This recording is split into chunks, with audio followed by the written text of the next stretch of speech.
আমি আজকে বৈষম্য বিরোধীদের কাছে জবাব চাচ্ছি। এই যে ছোড়ক, এই যে বাচ্চা ছেলে পেলে, এই যে সার্জেস তুমি, এই যে হাসনাত, এই যে হান্নান মাসুদ, তোমরা গিয়ে আসিফ নাহিদদের মতো খাইতে চাও?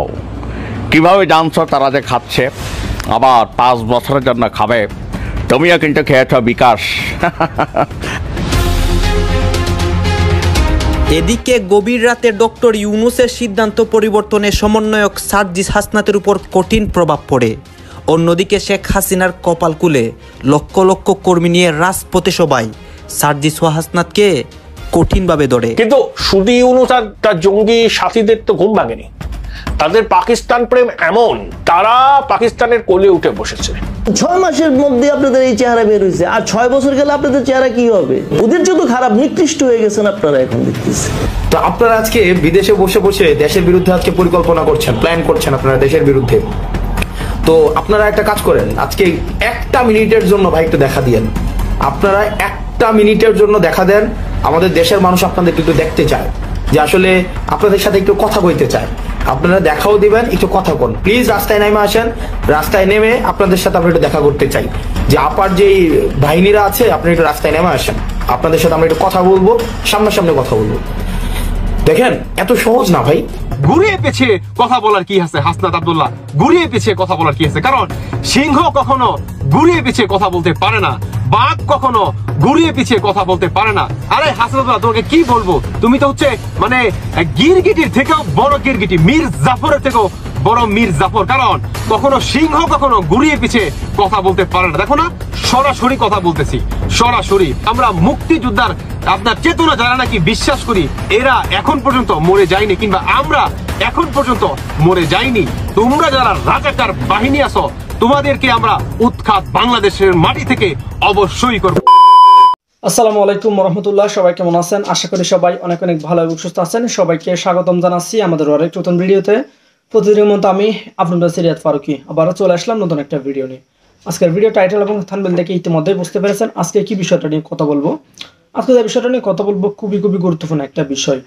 তো দর্শক, ইতিমধ্যে আপনারা সবাই ভিডিওর শুরুতেই কিছু অংশ দেখেছেন ভিডিওর।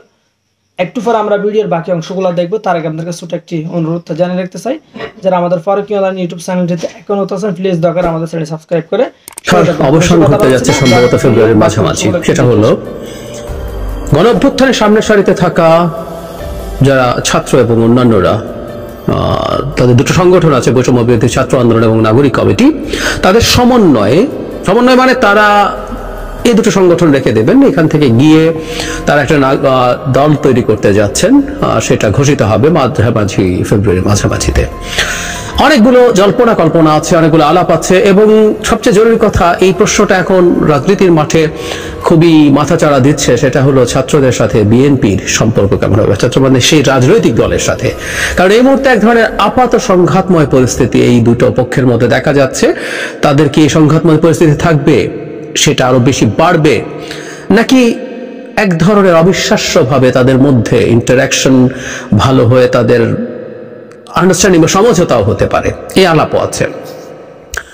দল নিয়ে দু একটা কথা বলা একটু দরকার। আমরা এর মধ্যে একটা জায়গায় নিউজ এসছে, আমরা দেখেছি যে দলের মধ্যে একটা খুবই কৌতূহলোদ্দীপক প্রশ্ন তথ্য ছিল। সেটা হচ্ছে ছাত্র উপদেষ্টারা দুজন, জনাব নাহিদ এবং জনাব আসিফ, পদত্যাগ করবেন এবং দলে যোগ দেবেন। সেটা দল তৈরি হওয়ার আগেই, মানে দলের শুরু থেকে তারা থাকবেন। এবং এই তথ্য সামনে এসছে, জনাব নাহিদ ইসলাম সদস্য সচিব হিসাবে এই দলে থাকবেন, আর জনাব মাহফুজ আলম জুনে বেরিয়ে এসে দলে যোগ দিবেন, এরকম তথ্য এসছে। আমি জানি না যদি সত্য হয়ে থাকে মাহফুজ আলম আবার কয়েক মাস বেশি কেন থাকবেন, আই ডোন্ট নো। কিন্তু এরকম একটা জল্পনা কল্পনা ছিল, কিন্তু সেটা অস্বীকার করেছেন অন্তত ফর দ্য টাইম বিং। জনাব নাহিদ ইসলাম সাংবাদিকদের সাথে কথা প্রসঙ্গে বলেছেন দল তৈরি বা তাতে যোগ দেওয়ার সিদ্ধান্ত হয়নি এখনো, মানে উনি কখনোই যোগ দেওয়া হবে না এই ধরনের কিছু বলেননি, এটাকে ফরএভার নাকচ করে দেননি।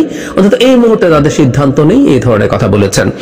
আমি ব্যক্তিগতভাবে মনে করি যে এটা ঠিকই আছে তাদের জায়গা থেকে। এটা কনফার্ম হওয়ার আগে শেষ মুহূর্ত পর্যন্ত তারা তাদের হিসেব নিকেশ করবেন, বুঝবেন কি করলে তাদের জন্য ভালো হবে।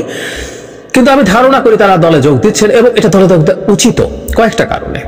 আমি প্রায়ই জনাব নাহিদ ইসলাম সম্পর্কে বলি তার অন্তত দলে থাকা উচিত, কারণ এই মুভমেন্টে নাহিদ ইসলামকে অনেক বেশি প্রমিনেন্ট দেখা গেছে। এই সময়টায় উনি ছিলেন এবং অসম সাহসিকতার সাথে এই মুভমেন্টে উনি দাঁড়িয়েছেন, নেতৃত্ব দিয়েছেন। সো তিনি দলে থাকলে এটা সবচেয়ে ভালো হবে। এবং একটা ভুল উনি করেছেন মেজর, আমি মনে করি জনাব মির্জা ফখরুল ইসলাম আলমগীরের মন্তব্যের পরিপ্রেক্ষিতে তিনি ফেসবুক স্ট্যাটাস যেভাবে দিয়েছেন এবং যেভাবে বিবিসির সাথে কথা বলেছেন, এর বাইরে উনি যথেষ্ট ম্যাচিওরড আচরণ করেছেন। সো তার দলে যাওয়া উচিত এবং তার দলের ইমেজের জন্য ভালো হবে। একই সাথে ছাত্র উপদেষ্টারা আসলে সরকারে থাকলে সরকারের নিরপেক্ষতা প্রশ্নবিদ্ধ হবে, কোনো সন্দেহ নেই এতে। তারা যতই বলুন না কেন যে আমরা সরকারে আছি, আমরা কোনোভাবে দলের সাথে ইনভলভড নই, এটা আসলে মানুষ এন্ডোর্স করবে না, মানুষ এই আর্গুমেন্ট বাই করবে না। আমি বহুবার বলেছি, আজকে রিপিট করছি না, বহু ক্ষেত্রেই আমরা দেখব উপদেষ্টাদের সাথে যারা বাইরে আছেন তাদের কথার ওভারল্যাপিং আছে, আবার বাইরের যারা কথা বলছেন সেটা উপদেষ্টাদের মুখে দেখা যাচ্ছে। আর আমরা তো সমাজে থাকি, প্রায় এই কথাটা বলি, দেখা যায় যে, বা এই তথ্য আমরা জানি যে উপদেষ্টারা কোনো না কোনো ফর্মে দল তৈরির সাথে আসলে এখনো ইনভলভ, কারণ এই দলের জন্য বিভিন্ন এলাকায় কাজ বেশ আগে থেকে চলছে। সুতরাং তারা সরকারে না থাকাটাই ভালো হবে, সব দিক থেকে ভালো হবে। যে বিতর্ক, যে নিরপেক্ষতার প্রশ্ন, সেগুলো সরে গিয়ে তারা তাদের মতো করে ফুল সুইং সব যোগ্যতা, সব শ্রম, সব মেধা দিয়ে তাদের দল তৈরি করতে পারবেন। সো দলটা তৈরি হতে শুরু হলো। এটা ট্রু যে দলটা খুব ভালো কিছু করবে কিনা আমি স্কেপটিক, তাদের দল তৈরি হোক, আমি তখন হয়তো আবার কথা বলবো। কিন্তু যে প্রশ্নটা করছিলাম যে বিএনপির সাথে সাম্প্রতিক সময় তাদের নানা রকম দ্বিমতের জায়গা দেখা গেছে, এই সাম্প্রতিক বিশেষ করে মির্জা ফখরুল ইসলাম আলমগীরের বক্তব্যকে ঘিরে যেটা হয়েছে, এখানে এই প্রেক্ষাপটে কয়েকদিন আগেই, মানে ওই ঘটনার পরপর আরেকজন উপদেষ্টা, খুবই গুরুত্বপূর্ণ পরিচিত একজন উপদেষ্টা ডক্টর আসিফ নজরুল একটা ফেসবুক স্ট্যাটাস দিয়েছিলেন। সেই স্ট্যাটাসটা আমি একটু পড়ি, অনেকে চোখে পড়েছি, একটু কয়েকদিন সময় হয়ে গেছে, তারপরও ওখানে একটা ইঙ্গিত আছে, সেই ইঙ্গিতটা নিয়ে কথা বলতে চাই। তিনি বলেছেন, বিএনপির সাথে ছাত্র নেতাদের বা গণ অভ্যুত্থানের শক্তিগুলোর মধ্যে কোনো দূরত্ব বা ভুল বোঝাবুঝি কাম্য নয়। তার মানে এটা দেখা যাচ্ছিল। এটি গণহত্যাকারী আওয়ামী লীগ নেতাকর্মী ও তাদের দোসরদের কতটা উৎসাহিত ও বেপরোয়া করে তুলতে পারে তার কিছুটা প্রমাণ আমরা গত কয়েকদিনে পেয়েছি। গত দুদিন ফেসবুক ছেয়ে গিয়েছিল ডক্টর মোহাম্মদ ইউনূস উপদেষ্টা ও ছাত্র নেতাদের পলায়নের গুজবে। এই গুজবের উন্মত্ততায় আওয়ামী লীগের নেতাকর্মীরা নাশকতা করার চেষ্টা করেছে, এমন খবরও প্রকাশিত হয়েছে। আতঙ্কিত হয়ে আমার কাছে দু একজন ফোন করেছেন ঘটনা কি জানার জন্য। আমি যতটুকু জানি আর বিশ্বাস করি, ক, বিএনপি ষড়যন্ত্র বা ১-১১ ধরনের কিছুতে আগ্রহী নয়। খ, ছাত্র নেতারা সরকারে থাকা অবস্থায় কোনো রাজনৈতিক দল গঠন করছেন না বা এতে যোগ দিতে যাচ্ছেন না। গ, জুলাই ঘোষণাপত্র হবে একটি রাজনৈতিক দলিল এবং একটি প্রণয়নে গণ অভ্যুত্থানের শক্তিগুলোর মতামত আন্তরিকভাবে প্রতিফলনের ইচ্ছা ছাত্র নেতাদের রয়েছে। ঘ, খুবই গুরুত্বপূর্ণ, এই জায়গাটাতেই আসতে চেয়েছিলাম, বিএনপি ও ছাত্র নেতারা এমনকি নির্বাচন কেন্দ্রিক বৃহত্তর সমঝোতার বিষয়ে অনাগ্রহী নন। ব্র্যাকেটে লিখেছেন, এর ধরন ও ফর্মুলা আলোচনা সাপেক্ষে, তাই বিরোধের কোনো কারণ নেই। তারপরে ঐক্য বা এসব কথা বলেছি, কিন্তু আমি ঘটা আরো একবার পড়তে চাই। বিএনপি ও ছাত্র নেতারা এমনকি নির্বাচন কেন্দ্রিক বৃহত্তর সমঝোতার বিষয়েও অনাগ্রহী নন। নানা জায়গা থেকে আমরা নানান কিছু শুনি। এখানে একজন উপদেষ্টা যেহেতু পাবলিকলি কথা বলেছেন, আমি পাবলিকলি আসা তথ্য ছাড়া কথা বলি না, এটা আপনারা অনেকেই হয়তো জানেন। সেটা কোনো মেইনস্ট্রিম মিডিয়াতে হোক অথবা সামাজিক মাধ্যমে কোনো দায়িত্বশীল মানুষ যখন কোনো কথা বলেন। এখন ডক্টর আসিফ নজরুল যখন বলছেন নির্বাচন কেন্দ্রিক কোনো সমঝোতায় বিএনপি এবং ছাত্ররা অনাগ্রহী নন, বেশ আনসার্টেন, বেশ সফট, বেশ লো টোনে কথাটা বলা হয়েছে, কিন্তু এই ধরনের একটা আলাপ তো তাহলে আছে, বলাই যায়। আমরা একটু বিএনপির বিদ্যমান অবস্থানটা যদি একটু বোঝার চেষ্টা করি, এখন বলে কথা না, এটা শেখ হাসিনা পতন বলে না, গত 2-3-4 বছর আগে থেকে যখন শেখ হাসিনার বিরুদ্ধে আন্দোলন তৈরি হচ্ছিল, বিএনপির সাথে অনেকেই যুক্ত ছিলেন, তাদের 12 দল ছিল, গণতন্ত্র মঞ্চ ছিল, সবার সাথে এই মুভমেন্টের সময় জনাব তারেক রহমান একটা কথা খুব স্পষ্টভাবে বলেছেন, বিএনপির পক্ষ থেকে, বিএনপিও রিপিটেডলি বলেছে, তারা যদি সরকার গঠন করতে পারেন তাহলে তারা সরকার গঠনের পর জাতীয় সরকার তৈরি করবেন। তার মানে ভূমিধ্বস বিজয় যদি তারা পানও, তারপরও তারা চাইবেন জাতীয় সরকার গঠন করতে। এখন 5 আগস্ট পরবর্তী যে অবস্থা, এখানে আগামী নির্বাচনের যে ইকুয়েশন আছে, আসলে এই ইকুয়েশনে বিএনপির কাউকে সাথে রাখার আমার মনে হয় না দরকার আছে। আমি কথাটা একটু সুইপিং কমেন্টের মতো মনে হতে পারে, কেউ বলতে পারেন ওর অনেক শক্তি হয়েছে, তার অনেক শক্তি হয়েছে, কেউ কেউ বলেন জামাত নাকি বিরাট শক্তি সঞ্চয় করেছে। আমি মনে করি না। ফেসবুকে তাদের শোরগোল এবং গালিগালাজ, অনেকেই প্রচুর গালিগালাজ করছেন, এটা নিয়ে একদিন আলাদা কথা বলবো। তো দেখে আমাদের মনে হতে পারে অনেক মনে হয় তারা হয়ে গেছেন, আমি মনে করি না। সো বিএনপিকে চ্যালেঞ্জ করার মতো কোনো প্রেক্ষাপট এখন বাংলাদেশের নির্বাচনী রাজনীতিতে বিরাজ করে বলে মনে করি না। ফলে বিএনপির এক ধরনের জোট করার আসলে কোনো দরকার নেই মনে হতে পারে। কিন্তু এই প্রেক্ষাপটে আমরা দেখছি যে বিএনপির সেই জাতীয় সরকারের কনসেপ্ট তারা এখনো রেখেছে।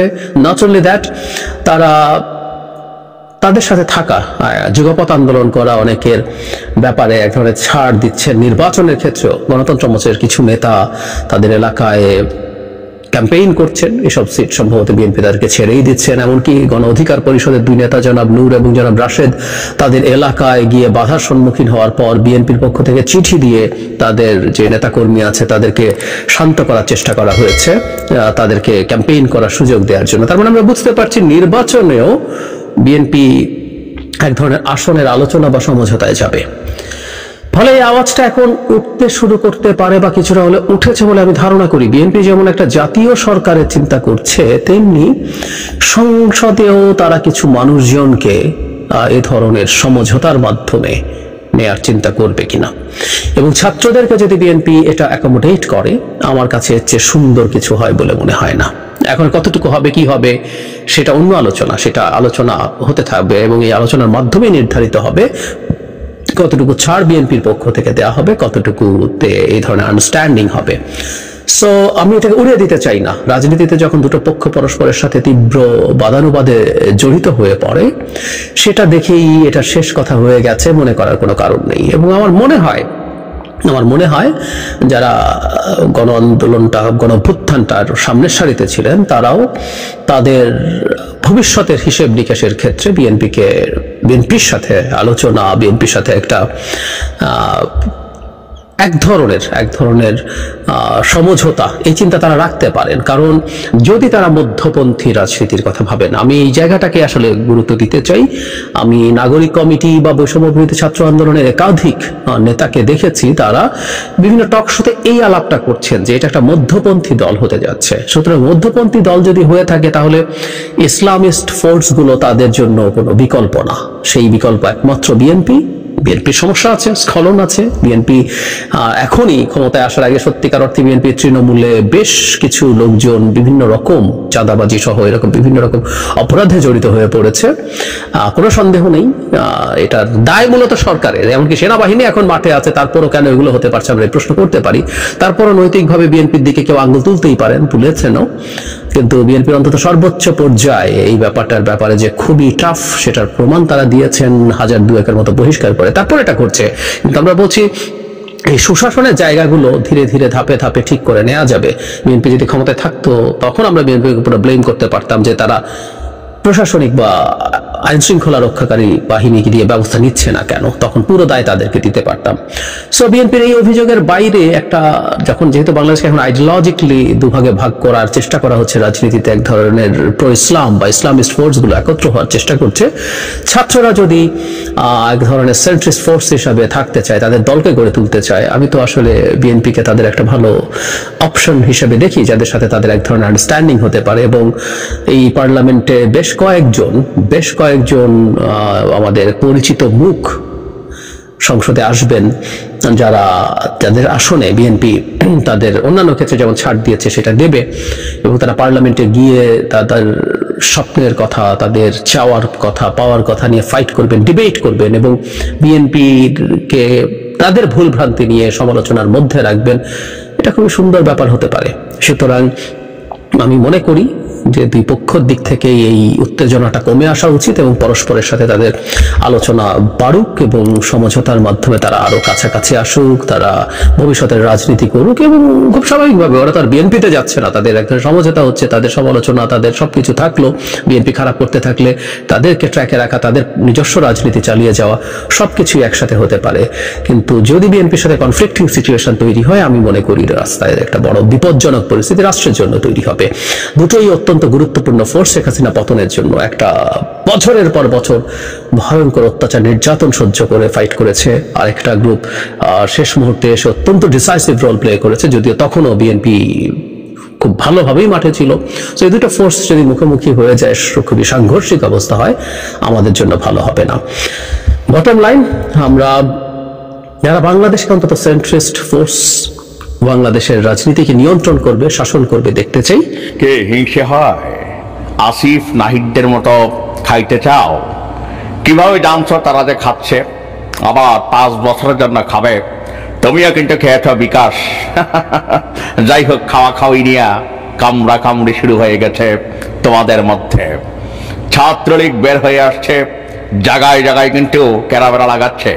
পরিণতি এরকম থাকলে হাসিবু ফিরে আসতেও সময় লাগবে না। আমার কথাটা যারা হাস্যরস হিসাবে নিচ্ছেন, হাসতে হাসতে কিন্তু খুবই ভয়ঙ্কর এক তথ্য নিয়ে আপনাদের সামনে আসছি। 100 স্টেক হোল্ডার 5ই আগস্টের আগে শেখ হাসিনা সরকারের পতন ঘটানোর জন্য পেছনে যারা master mind, cluster mind, duster mind, মানে যারা যারাই ছিলেন, তাদের মধ্যে কিন্তু বিকাশ তারেক ওরফে তারেক সাহেব একজন। যাই হোক, আমার খুবই পছন্দের একজন মানুষ, কিন্তু মাঝে মাঝে এমন এমন কর্মকাণ্ড করে বসেন তারেক ভাই, সমালোচনা না করেও পারি না। ভয়ঙ্কর এক অভিযোগ তুলেছেন। তথ্য উপদেষ্টা আসিফ এবং নাহিদের পদত্যাগের খবর আমরা আমার দেশ পত্রিকার মাধ্যমে জেনেছি। যদিও বিষয়টা নিয়ে সুস্পষ্ট তথ্য এখনো নাহিদ বা আসিফ কেউই দেননি। তারা বলছেন যে এটা ভবিষ্যতে জানাবেন। তো পদত্যাগের পিছনে বিহাইন্ড দ্য রিজন কি? ফেব্রুয়ারিতে ছাত্রদের যে রাজনৈতিক দল আসবে, সেই দলে ভবিষ্যতে যোগ দিবে আসিফ এবং নাহিদ। তো এই যে এখন ক্ষমতায় বসছে, আবার ভবিষ্যতে পদত্যাগ করে রাজনৈতিক দলে যাবে, রিজনটা কি? ব্লুটুথ বয় তারেক তিনি আবিষ্কার করছেন যে এটা আসলে খাওয়া খাওয়ির খেলা।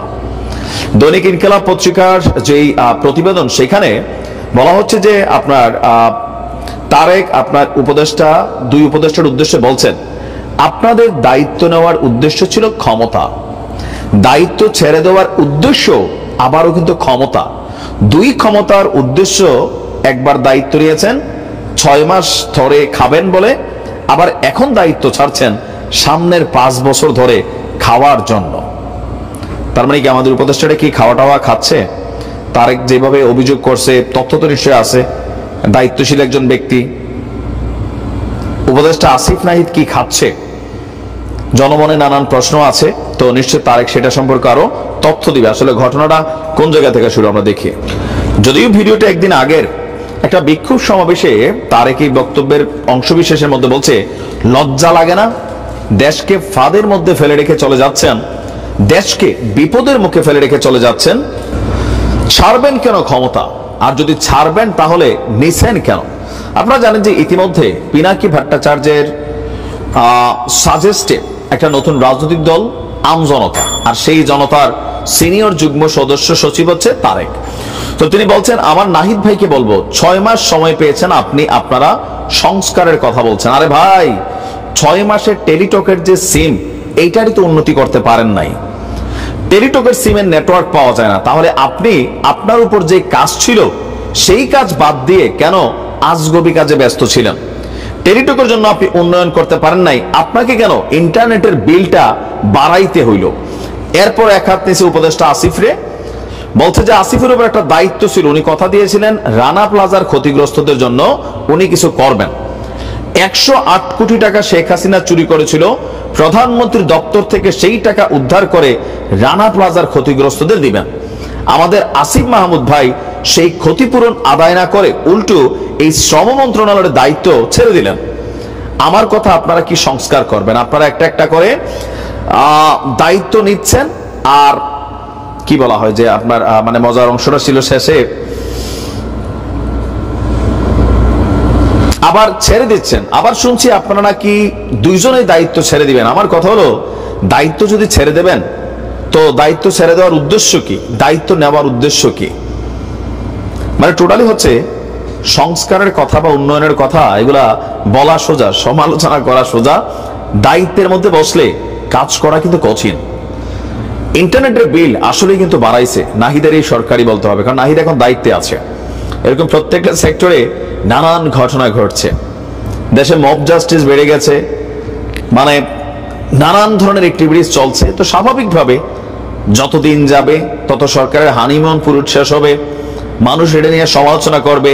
খাওয়া খাইয়ের খেলায় যারা খাইতে পারতেছে না তাদের মধ্যে আহাজারি তৈরি হবে, যারা খাচ্ছে তাদের প্রতি বক্তব্য আসবে। টোটালি ক্ষমতা হচ্ছে এখানে মেইন। ডক্টর মোহাম্মদ ইউনূসের সরকার আসলে দেশকে কতটুকু সঠিকভাবে চালাতে পারবেন এটা নিয়ে এখন মানুষের মধ্যে প্রশ্ন উঠছে। কাগজে কলমে অনেক কথা আমরা শুনছি, কিন্তু প্র্যাকটিক্যালি সবকিছুই এলোমেলো হয়ে যাচ্ছে। হোপসো যারা দেখার তারা দেখছেন, যারা সিদ্ধান্ত নেবার নিশ্চয় তারা সিদ্ধান্ত নেবেন। মানুষ একটু শান্তি চায়, দিন রাত আন্দোলন এইটা সেইটা, ভাই মানুষ বিরক্ত, ঢাকা শহর যাইতে চায় না। যদি পারেন এগুলাকে ব্যালেন্স করে না পারলে নির্বাচন দিয়া আসলে ছাইরা দেন। এই সংস্কার বলতে বলতে দেশের 12টা কিন্তু বাইজাই যাচ্ছে। খুব বাজে, রুচিহীন এবং দায়িত্বহীন সংস্কৃতির পরিচয় দিয়ে শুরু হলো বাংলা একাডেমি বইমেলা। নিন্দা জানাই। দর্শক, শুরুতে আমি যে কথা কটি উচ্চারণ করলাম এটি বাংলাদেশের অত্যন্ত পরিচিত অর্থনীতিবিদ, অ্যাক্টিভিস্ট আনু মোহাম্মদের ফেসবুক পোস্ট। আনু মোহাম্মদ আওয়ামী লীগ সভানেত্রী শেখ হাসিনা কিংবা আওয়ামী লীগ শাসনের প্রবল বিরোধী ছিলেন। শেখ হাসিনার পতনের পদত্যাগের দাবিতে তিনি রাজপথে আন্দোলন করেছেন। আজ বাংলা একাডেমির বইমেলার প্রথম দিনে ফেসবুকে এই পোস্ট দিয়ে তিনি তার প্রতিক্রিয়া ব্যক্ত করেছেন। কেন, কোন ঘটনার প্রতিক্রিয়া ব্যক্ত করেছেন সেটা নিশ্চয়ই আপনারা আন্দাজ করতে পারছেন। আলোচনার মূল জায়গায় অন্তর্বর্তী সরকারের প্রধান উপদেষ্টা ডক্টর মোহাম্মদ ইউনূসের প্রেস সেক্রেটারি শফিকুল আলম। শফিকুল আলম কেবল যে প্রেস সেক্রেটারি তাই নন, তিনি অন্তর্বর্তী সরকারের মুখপাত্র, স্পোকস পারসন। আমরা বলতে পারি ডক্টর মোহাম্মদ ইউনূসের মুখপাত্র তিনি। কিন্তু তার একটি আচরণকে কেন্দ্র করে সোশ্যাল মিডিয়ায়, ব্যক্তিগত আলাপচারিতায়, সমাজে বিভিন্ন জায়গায় কতগুলি শব্দ দিনভর উচ্চারিত হয়েছে। সেটি হচ্ছে রুচিহীন, কুরুচিপূর্ণ, অসভ্য সংস্কৃতি, ঘৃণা ছড়ানো। এবং এই যে টার্মগুলো আমি উচ্চারণ করলাম, ব্যবহার করলাম, এই শব্দগুলো বা এই বিশেষণগুলো আমি টুকে নিয়েছি সোশ্যাল মিডিয়া থেকে, ফেসবুক থেকে, তাদের পোস্ট থেকে, যারা আসলে গত 15 বছর ধরেই বা 16 বছর ধরে বলি না কেন, যারা আগাগোড়া আওয়ামী লীগের বিরোধিতা করেছেন, শেখ হাসিনার বিরোধিতা করেছেন, শেখ হাসিনার সরকারের পতনের জন্য রাস্তায় আন্দোলন করেছেন, তারা এই শব্দগুলো উচ্চারণ করেছেন। এগুলো তাদের প্রতিক্রিয়া, এবং এই প্রতিক্রিয়াগুলো এসেছে বাংলা একাডেমিতে একটা ডাস্টবিনে শেখ হাসিনার ছবি জুড়ে দেওয়া, এবং সেই শেখ হাসিনার ছবি সম্বলিত ডাস্টবিনে ময়লা ফেলতে গিয়ে ফেলার একটি ছবি তুলে সেই ছবি ফেসবুকে পোস্ট দিয়ে এই আলোচনার সূত্রপাত করেছেন ডক্টর মোহাম্মদ ইউনূসের মুখপাত্র শফিকুল আলম। স্পোকস পারসন যে কাজটি করেন, তিনি আসলে যিনি কর্তা তার হয়ে কাজটি করেন। অর্থাৎ এটি আমরা যদি ঠিক অন্যভাবে ইন্টারপ্রেট করি, আমরা বলতে পারি এটি ডক্টর মোহাম্মদ ইউনূসের কাজ তিনি করেছেন, কারণ তিনি তার মুখপাত্র, তিনি তার প্রতিনিধি। কিন্তু শফিকুল আলম এই কাজটি কেন করলেন? সেই আলোচনা যাবার আগে বা সেই প্রশ্ন করার আগে আরো একটি প্রশ্ন আমাদের মনে জাগে। বাংলা একাডেমিতে এই ধরনের একটি ডাস্টবিন স্থাপন করা হবে এবং সেখানে শেখ হাসিনার ছবি জুড়ে দেওয়া হবে, এই সিদ্ধান্তটি কোথায় হয়েছে? সেটা কি বাংলা একাডেমির কোনো মিটিংয়ে, বাংলা একাডেমির পরিচালনা পরিষদের নির্বাহী কমিটি কিংবা তাদের কোথাও সিদ্ধান্ত হয়েছে? আবুল কাশেম ফজলুল হক, বিদগ্ধ সাহিত্যিক, বুদ্ধিজীবী, তার সভাপতিত্বে অনুষ্ঠিত সভায় কি হয়েছে? নাকি মহাপরিচালক মোহাম্মদ আজম, যিনি একজন সাহিত্যিক, বিশ্ববিদ্যালয়ের শিক্ষক, তার সভাপতিত্ব হয়েছে? নাকি মন্ত্রণালয় থেকে এই সিদ্ধান্তটি চাপিয়ে দেওয়া হয়েছে? নাকি প্রধান উপদেষ্টার কার্যালয় থেকে বলে দেওয়া হয়েছে বা সেখান থেকে এটি করা হয়েছে? নাকি ছাত্ররা করেছে? এই ব্যাখ্যাটা আমরা চাইতে পারি, এই ব্যাখ্যাটা আমাদের জানার দরকার আছে। জানার দরকার এই কারণে, বাংলা একাডেমির বইমেলাতে এই ধরনের একটি কাজ কেন করবে? আমরা যদি আওয়ামী লীগের 15 বছরের 16 বছরের শাসন আমলের দিকে তাকাই, যেই আওয়ামী লীগ শেখ হাসিনা উঠতে বসতে রাজাকার, স্বাধীনতা বিরোধী বলে এই শব্দগুলি ব্যবহার করতেন, বাংলাদেশি যুদ্ধ অপরাধীদের বিচার করে ফাঁসির কাস্টে ঝুলিয়েছেন, কই তারা তো কখনো বাংলা একাডেমির বইমেলায় রাজাকারদের ছবি সম্মিলিত ডাস্টবিন কিংবা এরকম কোনো বিষয় তারা করেনি। তাহলে প্রেস অ্যাডভাইজারের রুচির এতটা অধপতন কেন ঘটলো, কিংবা এতটা প্রতিহিংসা পরায়ণ তিনি হয়ে ওঠেন কেন, কিংবা তার মধ্যে এতটা একটা পলিটিক্যাল একটা ভিন্ডিকটিভনেস কেন তৈরি হলো যে তিনি মানে এরকম একটি কাজের সঙ্গে তিনি জড়িয়ে যাবেন। আমরা জানি না যে তিনি নির্দেশ দিয়ে এটি স্থাপন করেছেন কিনা, নাকি বাংলা একাডেমি করেছেন। যদি বাংলা একাডেমি করে তাহলে আমরা এই তাদের রুচি, সাহিত্যবোধ, সংস্কৃতিবোধ সেই সব নিয়ে তো প্রশ্ন তুলবই। তার সঙ্গে আমরা এটুকু বলতে চাইবো যে বাংলা একাডেমির মতো একটি মননশীল, রুচিশীল জায়গার বসার, চেয়ারে বসার ক্ষমতা তারা হারিয়েছেন, তাদের নৈতিকতা তারা হারিয়েছেন। তাদের উচিত হবে সেই জায়গা থেকে চলে যাওয়া। যাই হোক, আমি আসলে সোশ্যাল মিডিয়ায় কয়েকটি প্রতিক্রিয়া আমি তুলে নিয়ে এসেছি দর্শক, আমি সেইগুলো একটু আপনাদের সঙ্গে শেয়ার করব। এবং আমি তার মধ্য থেকে যারা শেখ হাসিনার বিরোধী পক্ষের তাদেরও কারো বক্তব্য আমি তুলেছি, আবার যারা পক্ষে তাকে সমর্থন করেন এমনও দু একজনের বক্তব্য আমি সেখান থেকে তুলে এনেছি। আমি যদি মেহের আফরোজ শাওন, একজন অভিনেত্রী, শিল্পী, তার পোস্টটাই যদি আমি আপনাদেরকে একটু শোনাই। তিনি লিখেছেন, আজ 1 ফেব্রুয়ারি অমর 21শে বইমেলার প্রথম দিন। দায়িত্বশীল পদে থাকা ছবির এই ভদ্রলোকটি, তিনি মানে শফিকুল আলম যে ছবিটি পোস্ট করেছেন, শেখ হাসিনার ছবি সম্মিলিত ডাস্টবিনের ছবিটি, সেটি শেয়ার করেছেন মেহের আফরোজ শাওন। তারপর তিনি বলছেন, দায়িত্বশীল পদে থাকা ছবির এই ভদ্রলোকটি দিতে পারতেন চমৎকার কিছু কথা সহ বইমেলা উদ্বোধনের ছবি। ডক্টর মোহাম্মদ ইউনূস বইমেলাটি উদ্বোধন করেছেন, সেই ছবির সঙ্গে বইমেলা, বই পাঠে মানুষকে উৎসাহ দেওয়া বা এরকম চমৎকার কোনো বক্তব্য দিয়ে তিনি একটি পোস্ট দিতে পারতেন। মেলার প্রথম দিনে কোন বই কিনলেন কিংবা কোন বই কেনার আগ্রহ রাখেন সেটাও সবাইকে জানাতে পারতেন। কিন্তু তিনি ফেসবুকে নিজ দেয়ালে নিচের ছবি দিয়ে ওনার ডাস্টবিন মার্কা রুচির পরিচয় দিলেন। হায়, তবে কি বাংলাদেশ 2.0 এর ক্ষমতাবানেরাও ভাবছেন যে তারা চিরস্থায়ী বন্দোবস্ত আছেন? ভাগ্যিস এই বইমেলা দেখার জন্য হুমায়ুন আহমেদ নেই। দর্শক, আমারও মনে হয় যে কোনো সুস্থ চিন্তার মানুষ শফিকের কাছে এইটুকু প্রত্যাশা করবে যে তিনি একজন দায়িত্বশীল ব্যক্তি, প্রধান উপদেষ্টার মুখপাত্র। তিনি বইমেলায় গিয়েছেন, যে বইমেলাটি প্রধান উপদেষ্টা উদ্বোধন করেছেন, তিনি সেখানে বইমেলার পক্ষে পজিটিভ কোনো বক্তব্য দিবেন কিংবা তার নিজের আগ্রহের বই নিয়ে কথা বলবেন, আগ্রহের পছন্দের লেখক নিয়ে কথা বলবেন। কিন্তু তিনি করলেন কি? শাওনের ভাষায় নিজের ডাস্টবিন মার্কা রুচির পরিচয় তিনি দিলেন। আমি খেয়াল করলাম যে আনিস আলমগীর, সাংবাদিক আনিস আলমগীর, তিনিও শেখ হাসিনার খুবই সমালোচক, আমি বলবো যে একদম খুবই কঠিন সমালোচক। তিনিও ঠিক এভাবে বলেছেন, একটু ভিন্নভাবে বলেছেন, যখন সরকার ও দায়িত্বশীল ব্যক্তিরা ঘৃণা চাষ করে, খেয়াল করবেন, যখন সরকার ও দায়িত্বশীল ব্যক্তিরা ঘৃণা চাষ করে তখন সেই রাষ্ট্রের অধঃপতন অনিবার্য হয়ে ওঠে। দলীয় বিভক্তি সমাজের গভীরে প্রবেশ করে, নাগরিকরা পরস্পরের প্রতি বিদ্বেষী হয়ে ওঠে এবং জাতি হিসেবে আমরা একে অপরের বিরুদ্ধে দাঁড়াই। মতের পার্থক্য স্বাভাবিক, কিন্তু যখন রাষ্ট্র বিদ্বেষকে অস্ত্র বানায় তখন গণতন্ত্র, শান্তি ও সমঝোতার পথ রুদ্ধ হয়ে যায়। শফিকুল আলম সেই অস্ত্রটি বানিয়েছেন, ঘৃণা ছড়িয়েছেন সেখানে, একটা বিদ্বেষ ছড়িয়েছেন সেখানে, এবং একটা ঘৃণার চাষাবাদ করার মতো একটা পরিবেশ তিনি তৈরি করেছেন। আমি আরো একজন ফেসবুক থেকে মুরাদুল ইসলামের একটা বক্তব্য থেকে আমি একটু নিতে চাই। তিনি বেশ কয়েকটি প্রশ্ন করেছেন, যে তিনি নিজেই সেখানে প্রশ্ন করেছেন যে শফিকুল আলম এই কাজটি তিনি কেন করলেন। তারপর তিনি তার মতো করে উত্তর দিয়েছেন। আমি সবকটিতে যাব না, কিন্তু একটি জায়গায় যে তিনি কেন এই যে কাজটি করলেন, তখন সেই জায়গাটায় তিনি মুরাদুল ইসলাম লিখছেন, সরকার কেন এক ব্যর্থ রাজনৈতিক দলের মতে ঘৃণারে কেন্দ্রে রাইখা পপুলিস্ট রাজনীতি করে এখন এবং মূল কাজ বাদ দিয়া পার্সনিফিকেশন অফ ইভিল অবলম্বন করে কোন এক জনগোষ্ঠীর কাছে আপিল করতে চায়? এটি তার প্রশ্ন। উত্তর, তারা মূল কাজগুলো পারতেছে না, কোন একটা কিছু দেখাইয়া অস্তিত্ব জানান দিতে হবে। আবার এইগুলা নতুন রাজনৈতিক দল যে তৈরি হইতেছে তার এক প্রচারণাও। ইন্টারেস্টিং, দেখেন যে তারা আসলে যে বর্তমান সরকার, অন্তর্বর্তী সরকার, তাদের উপর যে দায়িত্ব ছিল সেই দায়িত্ব তারা পালন করতে পারছে না। শফিককে নিয়ে অনেক সমালোচনা আছে, শফিককে নিয়ে অনেক প্রশ্ন আছে। তার প্রতিদিনকার ব্রিফিং এ তিনি যেভাবে কথা বলেন, তার কথা বলার ওয়ে অফ স্পিকিং নিয়ে বক্তব্য আছে। কিন্তু মুরাদুল ইসলাম বলছেন যে যখন সরকার তার উপর যে অর্পিত দায়িত্ব, সেই দায়িত্বগুলো পালন করতে পারছে না, তখন কিছু একটা দেখাইয়া যে আমরা কাজ করি, এবং তিনি সেই কাজটি করতে চেয়েছেন যে এই মানে শেখ হাসিনার ছবি সম্মিলিত ডাস্টবিনে তিনি সেখানে ময়লা ফেলে সেই ছবি পোস্ট করে তিনি শেখ হাসিনা বিরোধীদের বা আওয়ামী লীগ বিরোধীদের তিনি দেখাতে চেয়েছেন বা চাচ্ছেন। প্রিয় দর্শক, এই বিষয়টা নিয়ে আপনার মতামত জানতে চাই, কমেন্ট সেকশনে জানাতে ভুলবেন না। আমাদের চ্যানেলে নতুন থাকলে চ্যানেল সাবস্ক্রাইব করে সাথে থাকবেন। এই বিষয়টা নিয়ে আপনার প্রতিক্রিয়া দ্রুত কমেন্টে জানিয়ে ফেলুন। দেখা হবে কোনো ভিডিওতে। ভালো থাকবেন, সুস্থ থাকবেন। আল্লাহ হাফেজ।